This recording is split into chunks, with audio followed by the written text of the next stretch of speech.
अगर political strategy का काम मुझे दे दें आप, तो बीजेपी जीत नहीं सकती, बिल्कुल नहीं जीत सकती। ये देखिए, हम डिपेंड क्यों हो जाते हैं? कांग्रेस पे हम डिपेंड हो रहे हैं। कांग्रेस जीतना चाहती है या नहीं चाहती, ये कांग्रेस तय करेगी। समाजवादी पार्टी पे डिपेंड हो रहे हैं, वो जीतना चाहती है या नहीं चाहती, उसकी लीडरशिप तय करेगी। बीएसपी पे आप डिपेंड हो, वो क्या चाहते हैं ये वो तय करेंगे। हम क्या चाहते हैं, ये तो हमको तय करना पड़ेगा। बहसियत कम्युनिटी, इसके लिए हमारी डिपेंडेंसी किसी भी पॉलिटिकल पार्टी के ऊपर हो, वो गलत बात है। 20% हम सिंगल ब्लॉक हैं और रिसोर्सेज भी हमारे पास है, तो we are the largest vote chunk जो मुत्तहिद होकर पड़ता है। ये झूठ है कि मुस्लिम वोट मुंतशिर होता है, मुस्लिम वोट मुत्तहिद होकर पड़ता है जहां भी पड़ता है। तो ये जो 20% वोट की ताकत है, जो इस मुल्क में किसी कम्युनिटी के पास नहीं है। ये जो 80-20 कहते हैं, 80% वोट किसी के पास नहीं है। बिल्कुल बिल्कुल। मैं कह रहा हूँ 20% भी नहीं है। 2018 के इलेक्शन में भी कर्नाटक में बीजेपी की सरकार नहीं बन रही थी, खरीद फरोख्त करके और हॉर्स ट्रेडिंग के जरिए सरकार बनी थी। और इस बार तो बहुत ही क्लियर है कि बीजेपी की सरकार नहीं बन रही। तो ये जितने बयानात हैं, भड़काऊ बयानात, ये सिर्फ पोलराइज करने के लिए हैं और ये जाहिर कर रहे हैं कि कितना डेस्परेट है और कितना फ्रस्ट्रेटेड है भारतीय जनता पार्टी। और ये खुद जाहिर करता है कि इशूलेस है, कोई इलेक्शन इशू नहीं है उनके पास, कोई विकास का इशू नहीं है। सारे इशू जो है, और उनके chief minister highly corrupt chief minister.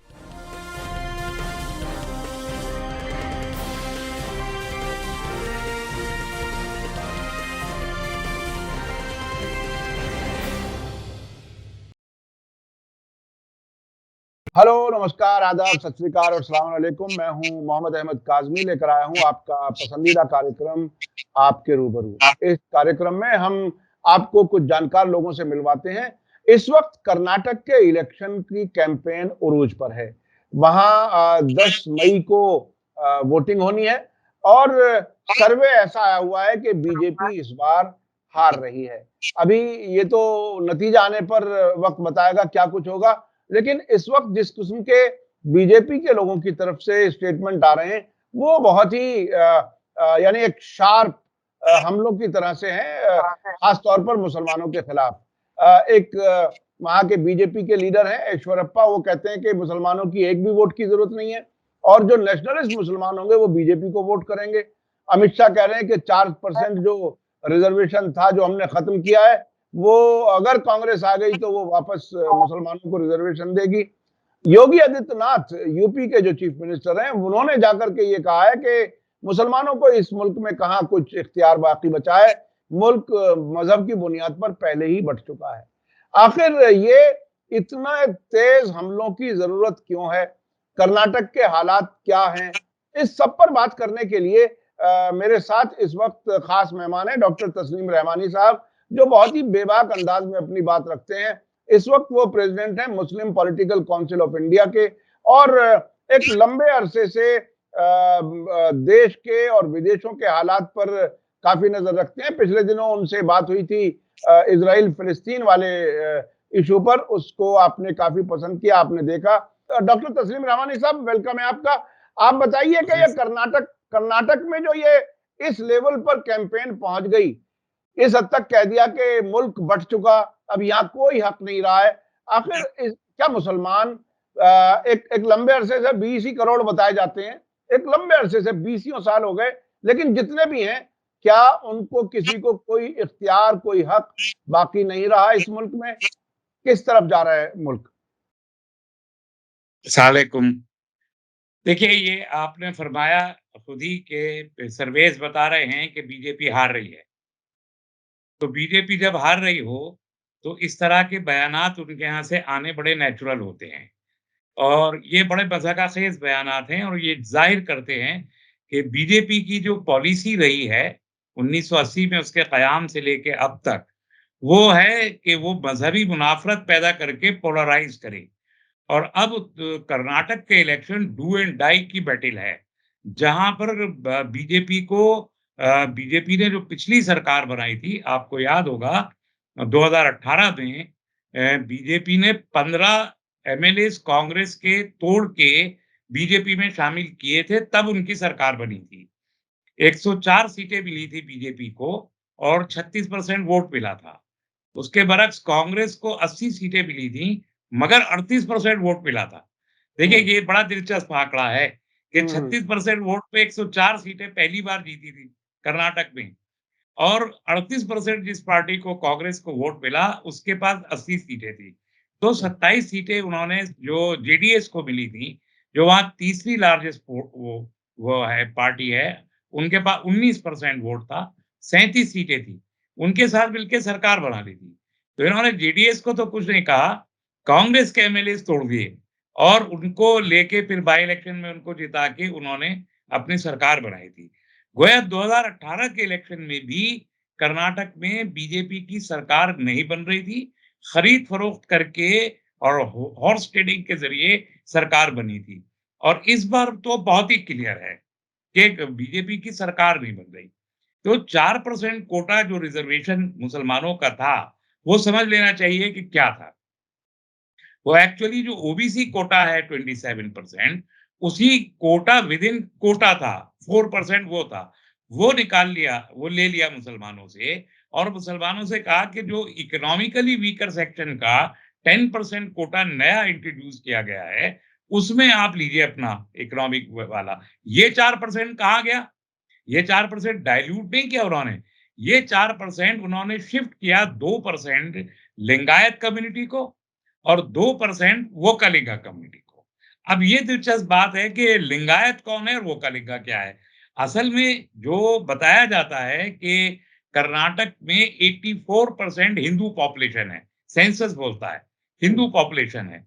13% Muslim population है और बाकी के 2-3% में बहुत सिख हैं, बुद्धिस्ट हैं, क्रिश्चियन हैं, ये सब हैं, 1% क्रिश्चियन ये सब हैं।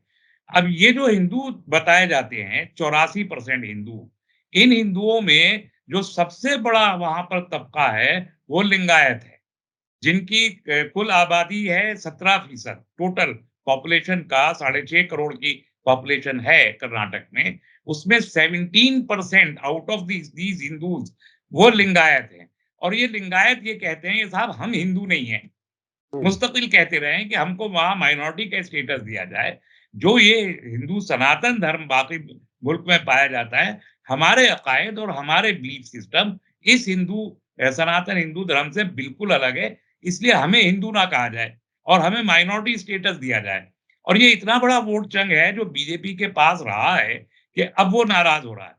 तो ये जो 2% 4% कोटा कम किया, इसमें से 2% उठा के लिंगायत को बढ़ा दिया कि लिंगायत खुश हो जाएँ। ये येदियुरप्पा वगैरह ये हुँ, लिंगायत कम्युनिटी से आते हैं, जो सबसे ज़्यादा करप्ट चीफ मिनिस्टर साबित हुए हैं कर्नाटक में बीजेपी के, ये उसी कम्युनिटी से आते हैं। तो ये लिंगायत जो बीजेपी फोर्स से निकल रहा है उसको अपीज़ करने के लिए 2% उनको दे दिया। दूसरा वोकालिगा है। वोकालिंगा वो वाले ग्रुप है जिसमें देवेगौड़ा शामिल हैं, एचडी देवेगौड़ा जो हमारे थे। इनका साउथ कर्नाटक में इनकी खासी पॉपुलेशन है। ये है तकरीबन 9% वहाँ पर। तो उन 9% का भी एक खासा चंक बीजेपी को जाता है। उसको अपीज़ करने के लिए 2% जो 4 में से 2 लिंगायत को दे दिया और 2 इनको दे दिया। अब लिंगायत को ओबीसी के अलावा ये कोटा है, अलग से 7% लिंगायत का है और 6% वोकालिंगा का है। तो 4% पे जो गाज गिरी, वो इन दोनों में तक़सीम करके बीजेपी ने एक अरिथमेटिक क्रिएट करने की कोशिश की कि ये 17 और 9 तकरीबन 26% वोट को कंसोलिडेट कर दे। जो उनके लिए मुश्किल इसलिए है कि जेडीएस का वोट है देवेगौड़ा की पार्टी जो जनता दल सेकुलर का वो कंसोलिडेटेड है 9% जो पॉपुलेशन का वोट देवेगौड़ा की तरफ। इसीलिए वो 30-40 सीटें वहां पर जीतते हैं। इस बार भी वो तकरीबन 100 सीट लड़ रहे हैं वहां 93 पे डायरेक्ट लड़ रहे हैं 7 पे उनके सपोर्टेड कैंडिडेट हैं और कांग्रेस पूरी 224 सीटें कर्नाटक में पूरी पे लड़ रही है। तो ये जो एक एज है कांग्रेस को यानी 38 पॉइंट समथिंग 39% के करीब जो पिछले इलेक्शन में वो वोट था, वो कम नहीं हो रहा है, हुँ, वो बढ़ ही रहा है वहाँ और उसकी वजह से बीजेपी को खतरा बहुत है हारने का और ये अगर यहाँ हारते हैं, 13 मई को रिजल्ट आएगा, 13 मई को अगर बीजेपी के हाथ से कर्नाटक निमट गया, तो आप देखिए उसका इम्पैक्ट क्या है। अगले अभी नवंबर के महीने में, मई के बाद नवंबर के महीने में 5 स्टेट में इलेक्शन फिर होना है। वो साउथ की स्टेट है, यानी तमिलनाडु, ये आपका आंध्र प्रदेश और तेलंगाना, दोनों में बीजेपी नहीं है। हुँ, इन्होंने तेलंगाना में भी कहा कि मुसलमानों को कोटा नहीं देंगे। हुँ, हुँ। दोनों में बीजेपी नहीं है। इधर मध्य प्रदेश में इलेक्शन है, वहाँ पर बीजेपी की हालत पतली है। शिवराज सिंह चौहान बहुत दिन से वहाँ चीफ मिनिस्टर हैं। 2018 के इलेक्शन भी हारे थे मध्य प्रदेश में, और फिर उन्होंने वही खरीद-फरोख्त करके ज्योतिरादित्य सिंधिया को वो खरीद के और फिर मध्य प्रदेश में सरकार बना ली थी। छत्तीसगढ़ में पहले से सरकार नहीं है बीजेपी की, राजस्थान में सरकार नहीं है इन सब स्टेट में इलेक्शन होना है। तो कर्नाटक अगर ये हार जाते हैं, तो मध्य प्रदेश की जीत की हार बीजेपी की तकरीबन तय हो जाएगी, छत्तीसगढ़ तय हो जाएगी, और 2 बाकी की स्टेट में है नहीं। तो अगर 10 स्टेट में से जो इलेक्शन हो रहा है, 5, 1, 6, 4 हो चुके पहले, अगर बीजेपी लूज़ कर देती है अपनी स्टेट, तो इसका असर 2024 में पड़ेगा। यानी नवंबर 2023 में इन 5 स्टेट में इलेक्शन होगा और मई 2024 तक लोकसभा का इलेक्शन हो जाएगा। तो इसका इम्पैक्ट जो लोकसभा में पड़ेगा, कर्नाटक और मध्य प्रदेश दोनों बहुत बड़े स्टेट हैं। इन स्टेट में अगर ये हार गए, तब तो फिर बंटाधार हो जाएगा। ये रीज़न है कि इनको अब बर्क़ गिरती है तो बेचारे मुसलमानों पर। उनको हुँ। लगता है कि हिंदू-मुस्लिम करके अब जो है वहाँ पर हिंदू वोट को कंसोलिडेट कर लें, ताकि वो किसी सूरत जीत सकें। वरना अ, योगी का वहाँ जाना, ये कहना कि साहब मुसलमान तो अपना वो ले चुके पाकिस्तान, तो अब यहाँ उनका कोई हिस्सा नहीं रहा। ये हुँ। एक ऐसी गैर कानूनी बात है कि जो एक वज़ीर दाखिला को मुल्क के कहना नहीं चाहिए। या फिर ये कि अगर हम नहीं जीते तो फिर फ़सादात होंगे। ये भी कहा वज़ीर दाखिला ने खुद कहा, और उस अ, पर वज़ीर थाने में वज़ीर आ एफआईआर भी दर्ज की है वज़ीर आला कांग्रेस ने। वज़ीर आला ने, चीफ मिनिस्टर ने, चीफ वज़ीर चीफ आला ने। नहीं, नहीं, हाँ, अमित शाह जी ने भी कहा। अच्छा, अच्छा, अमित अच्छा। शाह के खिलाफ एफआईआर हुई है, यही बयान हुँ, देने पर, कि हुँ, अगर हुँ, नहीं हुआ तो हम नहीं जीते तो फिसादात होंगे। ये वज़ीर हुँ। दाखिला ने कहा है, अमित शाह जी, जी जी, ने कहा है। जी, उनके जी। खिलाफ एफआईआर कल कांग्रेस ने जमा की है। आज अभी शायद इस वक़्त कांग्रेस का डेलीगेशन इलेक्शन कमीशन के पास गया होगा इसकी शिकायत करने के लिए, इसी इश्यू पर। तो ये जितने बयानात हैं, भड़काऊ बयानात, ये सिर्फ पोलराइज़ करने के लिए हैं, और ये ज़ाहिर कर रहे हैं कि कितना डेस्परेट हैं और कितना फ्रस्ट्रेटेड है भारतीय जनता पार्टी, और ये खुद ज़ाहिर करता है कि इश्यूलेस है। कोई इलेक्शन इश्यू नहीं है उनके पास, कोई विकास का इश्यू नहीं है। सारे इश्यूज़ जो हैं, और उनके chief minister highly corrupt chief minister अगर कोई हुए हैं कर्नाटक में, तो वो बीजेपी के चीफ मिनिस्टर्स रहे हैं, जिनके ऊपर करप्शंस के इल्ज़ामात साबित हुए हैं। तो ये जो डिसग्रंटेड वोटर है कर्नाटक का, उससे बीजेपी परेशान होके उनकी लीडरशिप इस किस्म के बयानात दे रही है।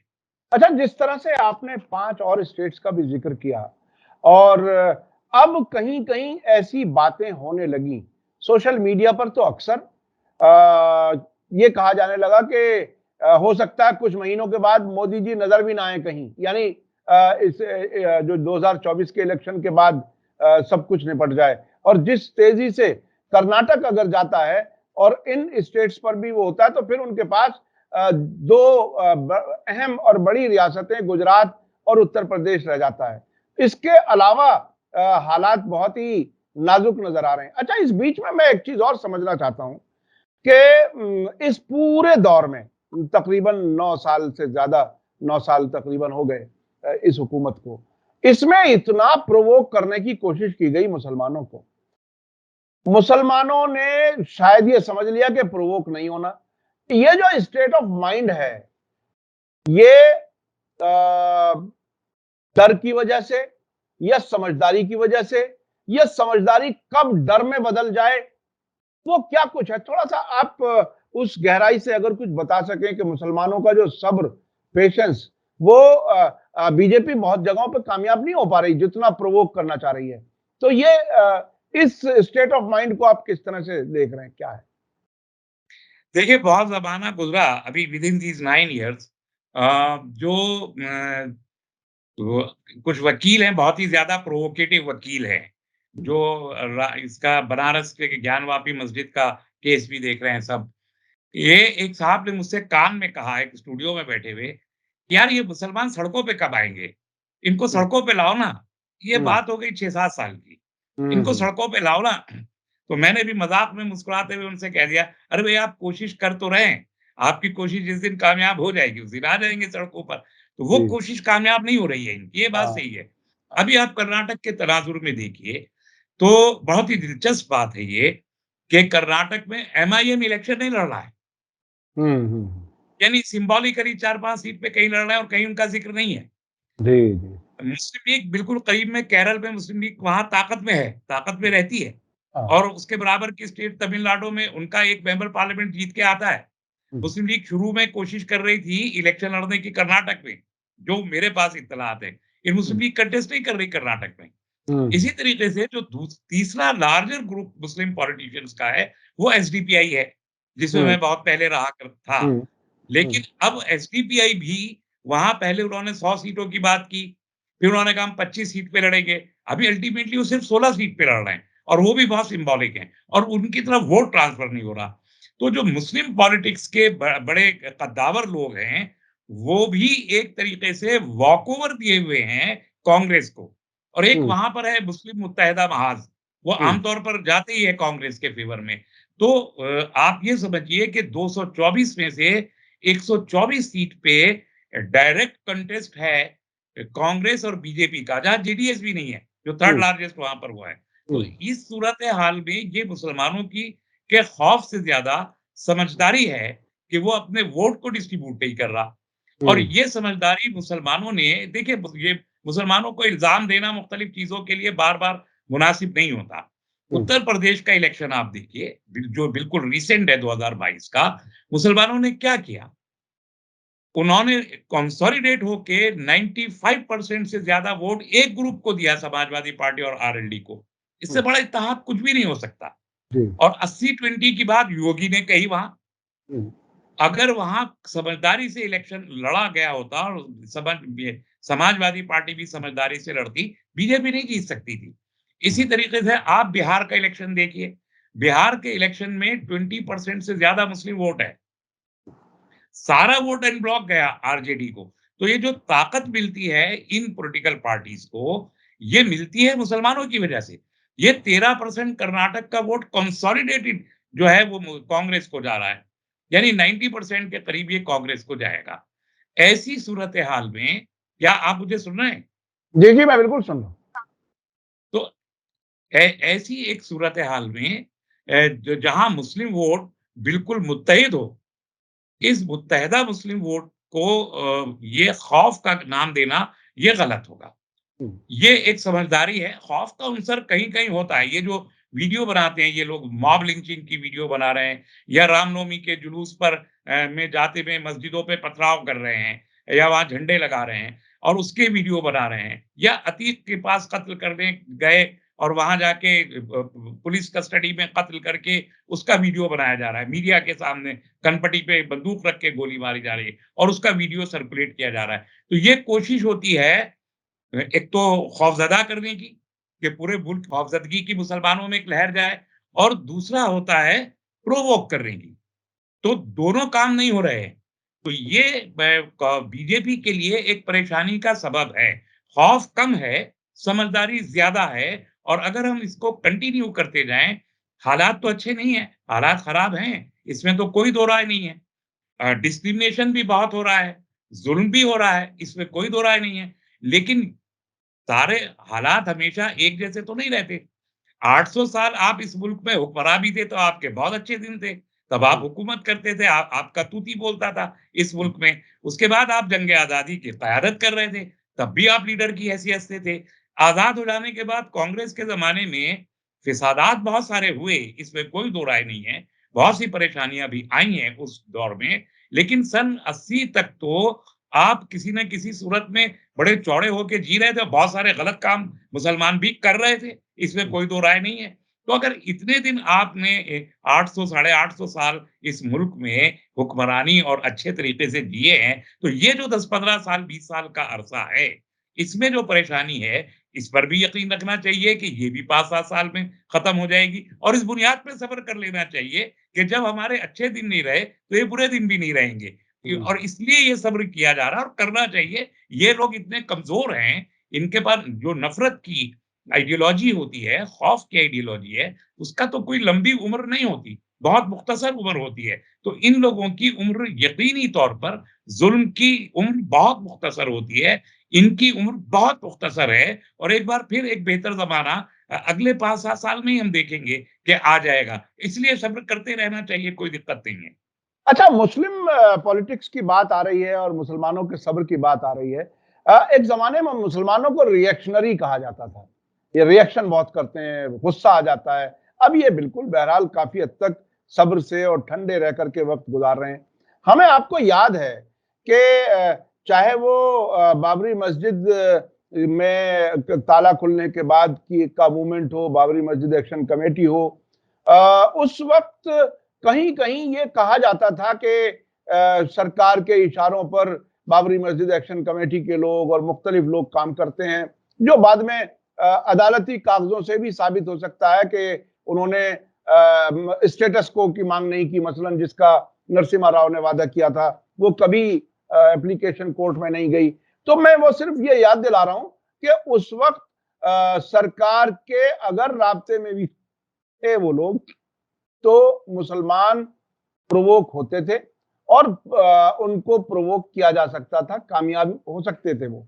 लेकिन अब जो मुसलमानों में बीजेपी के एजेंट छोड़े गए हैं, वो उनको मीडिया सपोर्ट मिलने के बावजूद, जो उनका मीडिया है, उनकी सपोर्ट मिलने के बावजूद वो प्रोवोक नहीं कर पा रहे, रिएक्शन नहीं करा पा रहे। तो इसमें क्या क्या है? ये बिल्कुल, चूंकि अभी पिछले दिनों 4-5 लोग राब्ता करते हैं, मोहन भागवत जी से मिलते भी हैं, खत भी लिखते हैं।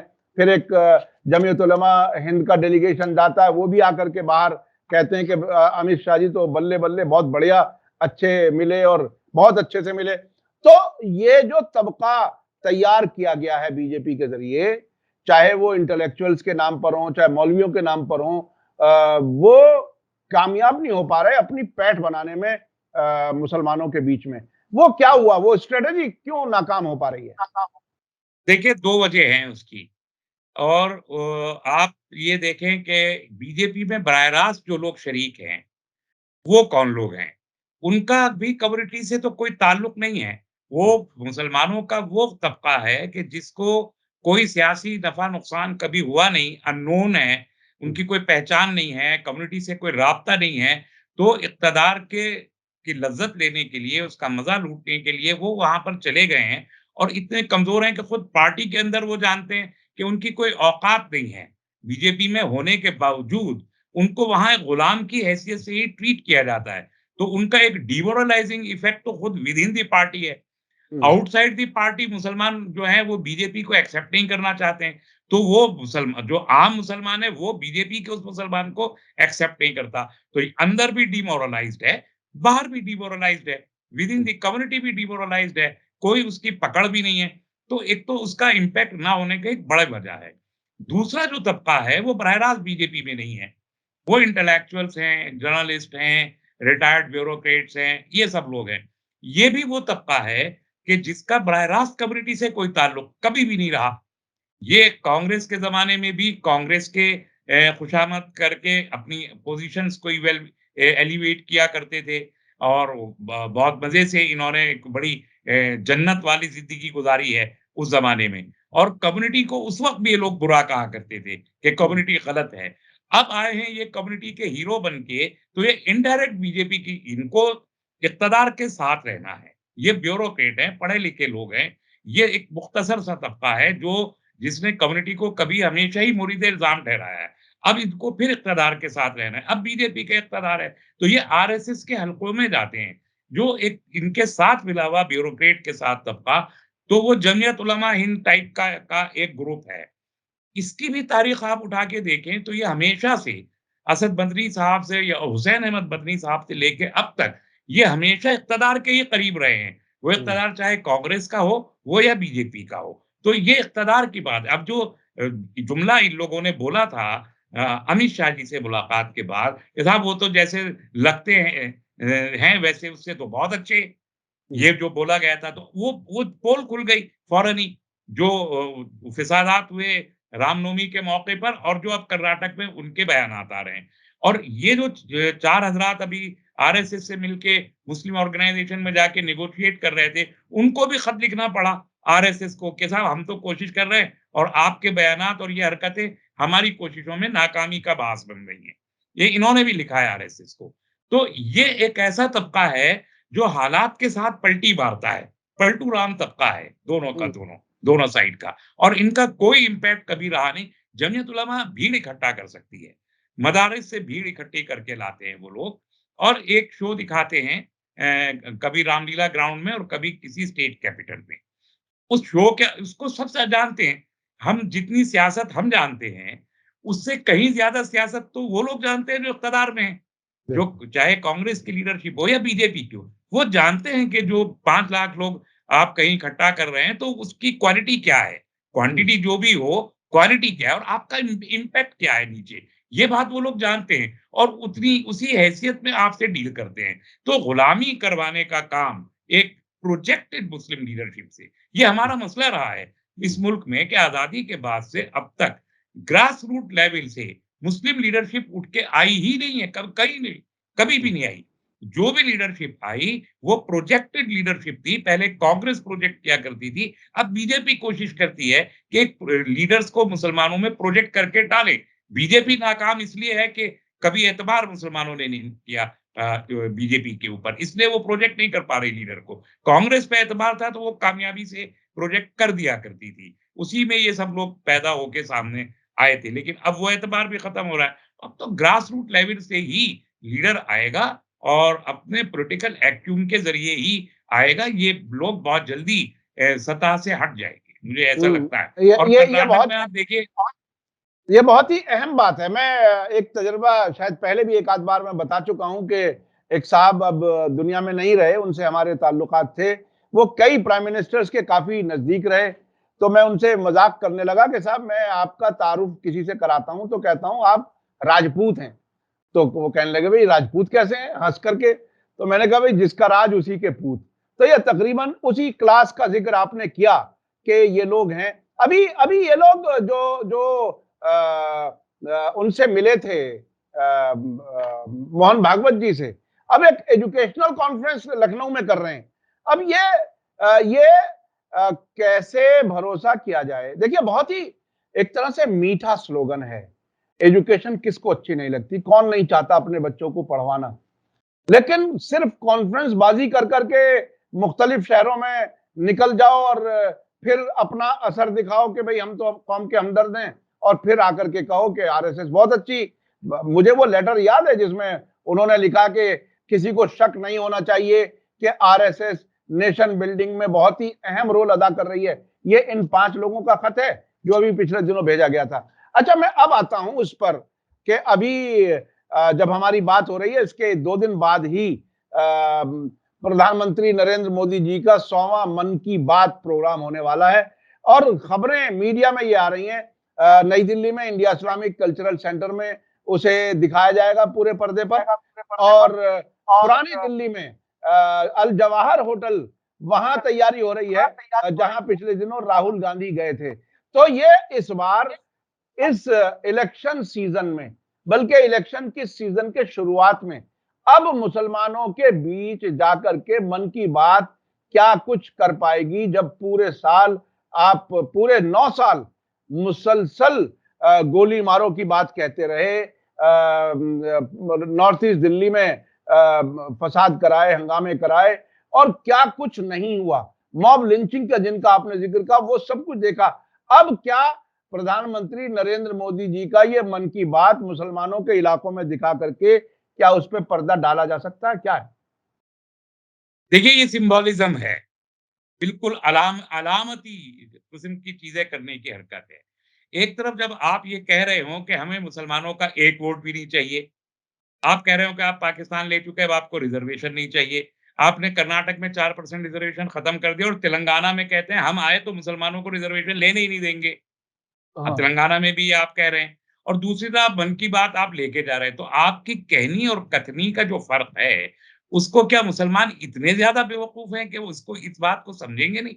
आप हुँ, 80-20 की बात कर रहे हैं उत्तर प्रदेश में खड़े होके, आप शमशान और कब्रिस्तान की बात करते हैं। आप कहते हैं कि नेशनलिस्ट मुसलमान हमको देगा, यानी उनके आज बीजेपी के अलावा कोई नेशनलिस्ट नहीं बचा हुँ, इस मुल्क में। यानी हुँ, दूसरी जितनी भी पार्टियाँ हैं वो सब जो है वो एंटी नेशनल हैं, सारी बीजेपी हैं और 8% वोट आप शो करते हैं। यानी ये आंकड़ा बहुत ही गलत आंकड़ा है। आप वहाँ भी कह रहे हैं कि कर्नाटक में 8% मुस्लिम वोट हमको मिलता है। हुँ, तो आपको अगर 8% वोट मुसलमानों का मिल रहा है, तो और आपको क्या चाहिए?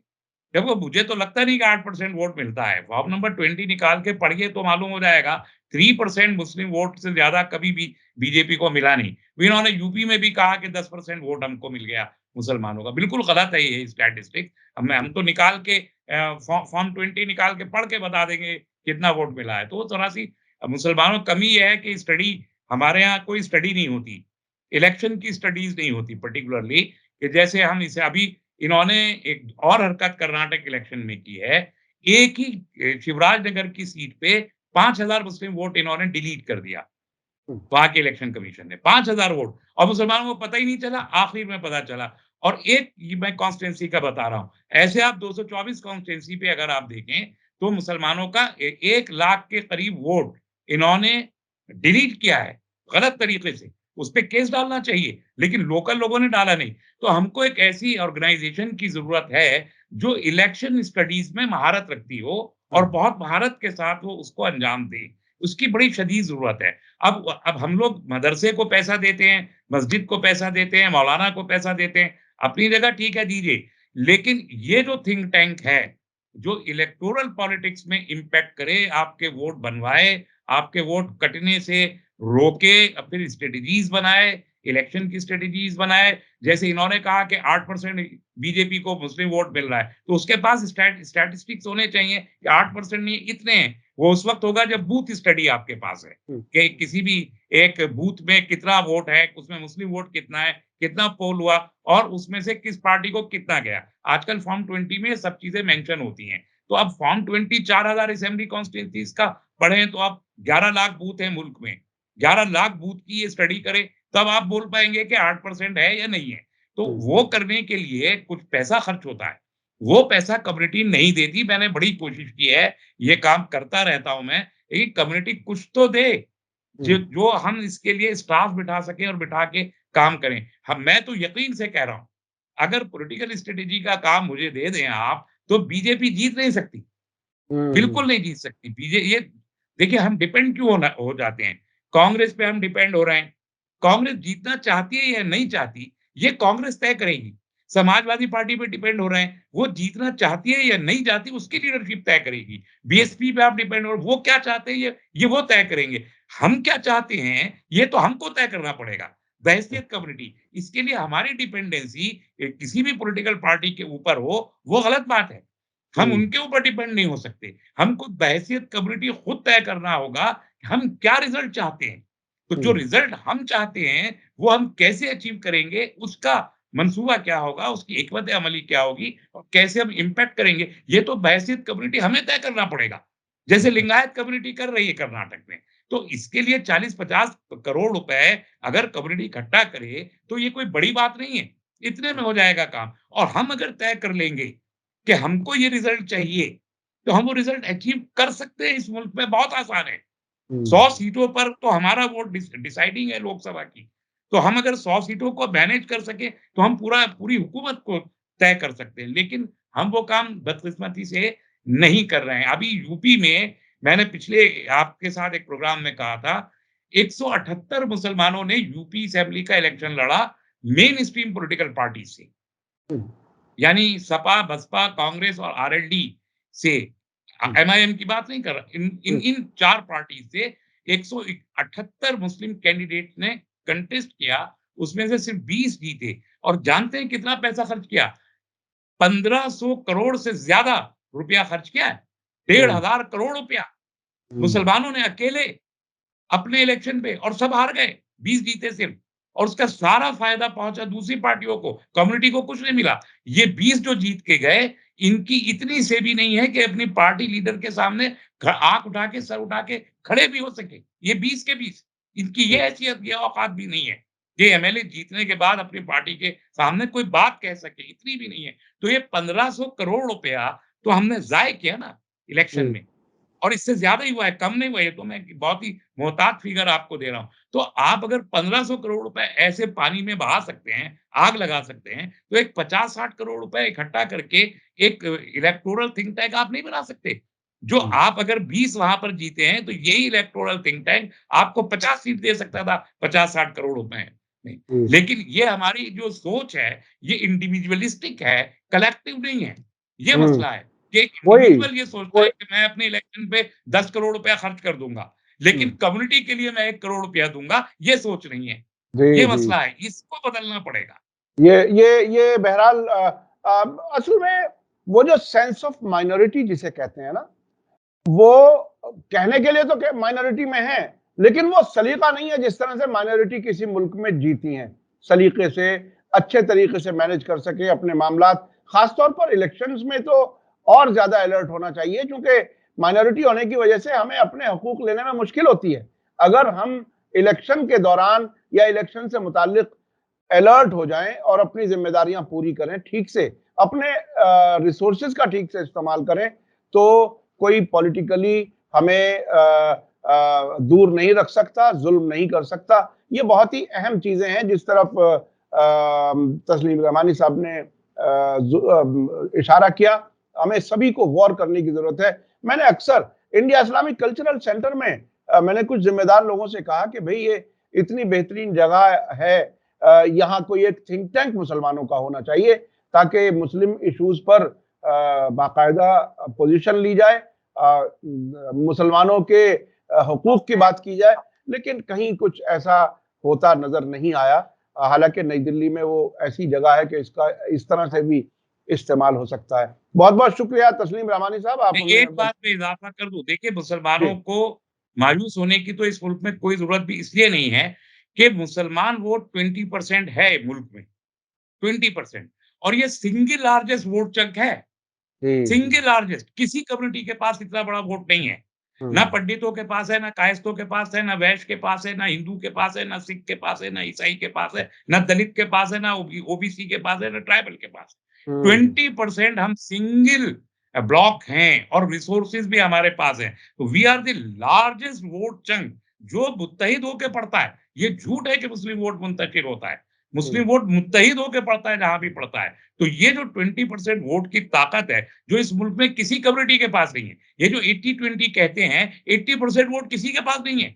बिल्कुल, बिल्कुल, मैं कह बिल्कुल, रहा हूँ 20% भी नहीं है। जी, जी, ब्राह्मणों का वोट अलग है, कायस्थों का वोट अलग है, ओबीसी का वोट अलग है, दलित का वोट, और सब उसी पैटर्न पे जाते हैं। कहीं रीजनल सेंटीमेंट है, कहीं रिलीजियस सेंटीमेंट है, कहीं कास्ट सेंटीमेंट है, कहीं लिंग्विस्टिक सेंटीमेंट है, उसमें बिखरा हुआ है पूरा का पूरा वोट। हम अकेले हैं 20%। ये जी, बात जी, हम नहीं समझते, इस पे बहस करते हैं कि हम भी 20% अगर इकट्ठे हो भी जाएँगे तो 80% का, वो 80% नहीं है, कोई नहीं है 80% इस मुल्क जी, में। जी, जी, ये बात समझनी चाहिए। वो और वो इसी एक इंडिया इस्लामिक कल्चर सेंटर में जिसका आपने ज़िक्र किया, यही इंटेलेक्चुअल जो 29-30 तारीख अप्रैल को इंटीग्रल यूनिवर्सिटी लखनऊ में तालीमी कॉन्फ्रेंस करने वाले हैं। यही लोग इसी इस्लामिक कल्चर सेंटर में अभी पिछले महीने खड़े होके कह रहे थे कि आप 80% का मुकाबला नहीं कर सकते। आप हुँ, 20% है, अपनी औकात पे रहिए। यही लोग कह रहे थे, आप तो यकीन से कह रहा हूँ, मैं रिकॉर्डिंग दे हाँ, दूँगा आपको। जी, तो जी, मैं ये कहता, मैंने उस वक़्त भी वहाँ कहा, भाई हमको तो बोलने नहीं देते वहाँ पर ये लोग, हुँ, इस्लामिक कल्चर सेंटर जैसी जगहों पे। जी, मैंने जी, कहा मुझे बता तो दीजिए 80% कौन है? हुँ, कोई हुँ, नहीं है, जी। 20% भी कोई नहीं है। तो ये अगर जो अगर डर अगर हमारे अस अंदर पैदा किया जाता है माइनॉरिटी होने का कि आप 20% हो, 80% से कैसे मुकाबला करोगे? नहीं है। आप हाँ, क्रिश्चियन को भी आप हिंदुओं में जोड़ रहे हो, आप जो सिखों को भी, बुद्धिस्ट को, बुद्धिस्ट कहाँ उनके साथ है। आप दलितों को भी उनमें जोड़ रहे हो, आप ट्राइबल्स को, आप ओबीसी को भी। वो तो खुल के कह रहे हैं कि हम हिंदू नहीं है। जैसे लिंगायत खुल के कह रहे हैं कर्नाटक में हम हिंदू नहीं है। आप कैसे जोड़ लेंगे उनको अपने साथ में? और जब आप 20% इकट्ठे होके कहीं खड़े होंगे और दिखाई दे रहे होंगे कि आप 20% इकट्ठे हैं, तो ये जो छोटे-छोटे ग्रुप है 5%, 7%, 10% के, ओबीसी हो या दलित हो या ट्राइबल हो, ये इस ताकत के साथ अपने आप आगे जुड़ जाएगा। तो आपकी 20% की ताकत 40% तक अपने आप चली जाएगी। ये एक सियासी एक फंडा है जिसे समझना चाहिए। जी, बजाय जी, इसके जी। कि ये आरएसएस के जो ये पेड या पिट्ठू हैं, जो छोड़े जाते हैं, हमें डराने के लिए कि आप 20% 80% से कैसे मुकाबला कर लेंगे। तो इनकी बातों में ना आएँ, जी, जी, अपने जी। आप को ये साइकोलॉजिकल वार है असल में, जो अपने ही हमारे ही लोगों के ज़रिए वो बुलवाते हैं और खुद भी ये दावा करते हैं कि 80% अगर 80% इकट्ठे होते तो ये 30% की सरकार क्यों बना करती? 30-32% में हुकूमत चला के ये समझ रहे हैं कि शायद सारा मुल्क हमने खरीद लिया, जैसे चाहे हम जिसको चाहे बेच दें, जिसको चाहो खरीद लें। तो ये हकीकत यही है जो आपने बताई कि ये 30% भी कैसे जोड़-तोड़ करके, नफ़रतों का बाज़ार गर्म करके, आखिर में फिर खरीद करके, जीते हुओं को खरीद करके, फिर जोड़-तोड़ करके सरकार बनाते हैं। इन तो ये बीजेपी के पास 18-20% से ज़्यादा वोट नहीं है।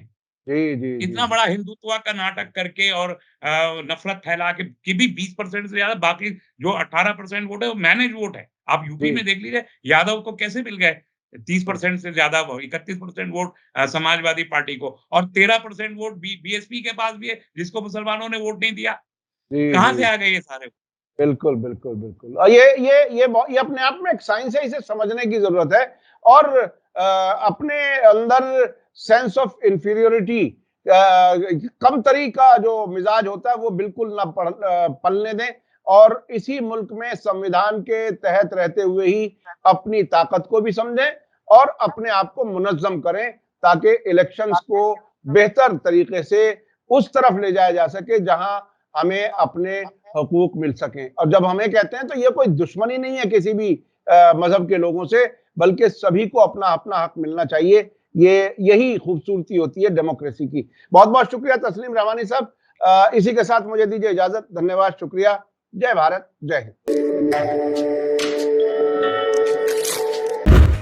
मीडिया स्टार वर्ल्ड के और वीडियो देखने के लिए हमारे चैनल को सब्सक्राइब करें और सीधे नोटिफिकेशन पाने के लिए बेल आइकन दबाएं। और अगर हमारी खबर सच्ची और अच्छी लगे तो अपने व्हाट्सएप, इंस्टाग्राम, फेसबुक और ट्विटर अकाउंट पर जरूर शेयर करें।